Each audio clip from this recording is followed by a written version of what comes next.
نقد 1. معرفی و بررسی فیلم سینمایی 42.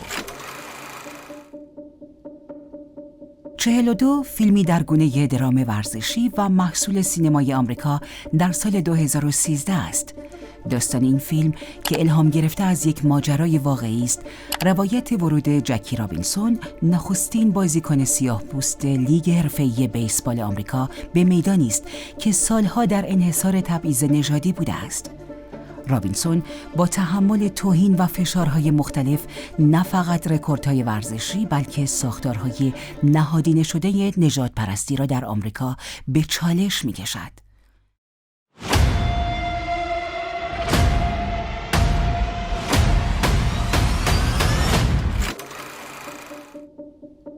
نویسنده و کارگردان این فیلم برایان هلگلند است. هلگلند در سال 1997 برای فیلم محرمان لس آنجلس با موضوع فساد در پلیس لس آنجلس دهه 50 اسکار بهترین فیلمنامه اقتباسی را دریافت کرد. او بعدا نیز فیلم‌هایی مانند منطقه سبز با موضوع نقد روایت رسمی آمریکا از تجاوز به عراق را نوشت و فیلم‌های داستان یک شوالیه و بهترین مهربان را کارگردانی کرد.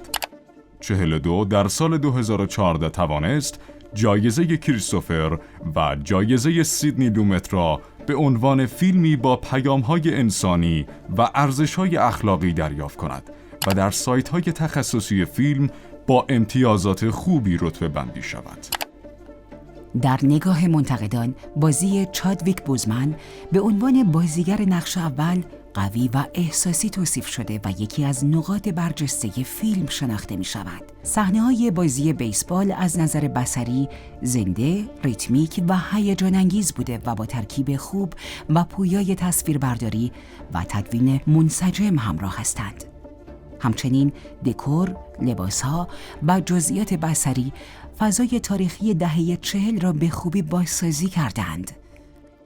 با این حال برخی منتقدان معتقدند شخصیت‌ها در فیلم دوبعدی و ساده هستند و عمق روانشناختی کافی ندارند. همچنین روایت فیلم ساده و پیش‌بینی پذیر است و تکیه بر فرم کلاسیک باعث شده جذابیت نوآورانه‌ای در ساختار روایت احساس نشود.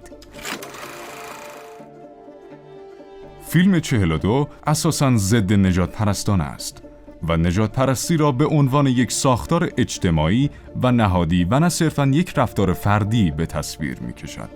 در این فیلم مشخص است که مشکل فقط چند بازیکن فحاش یا تماشاگر متعصب نیست، بلکه قوانین لیگ اجازه حضور سیاه‌پوستان را نمی‌دادند.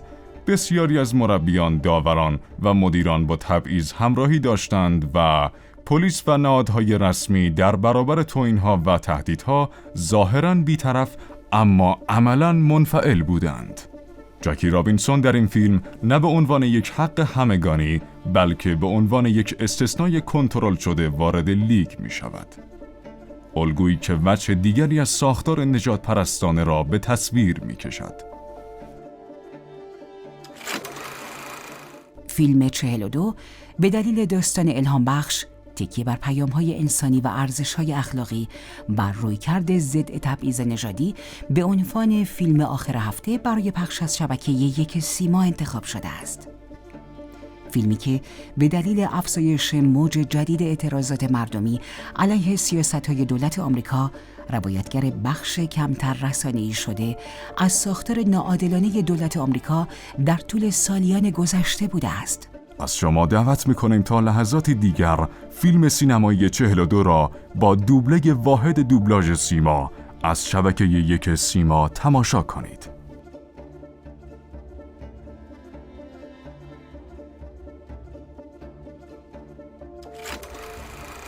تهیه شده در تامین برنامه شبکه یک سیما.